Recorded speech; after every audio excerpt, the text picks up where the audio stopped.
iPhone 1 receiver cable, replacement operation. This is an iPhone 11 with restore true tone function, automatic. Photo sensitivity and Face ID unavailable.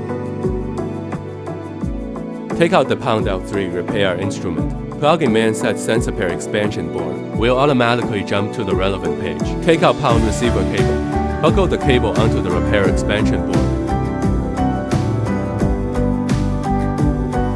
Test display normal. Plug in the mobile phone data cable too. Connect the mobile phone.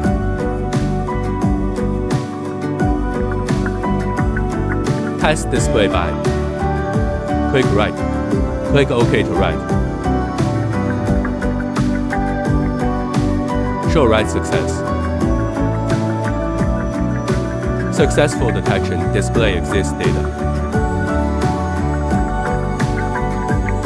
Turn off the phone and install the cable on the phone.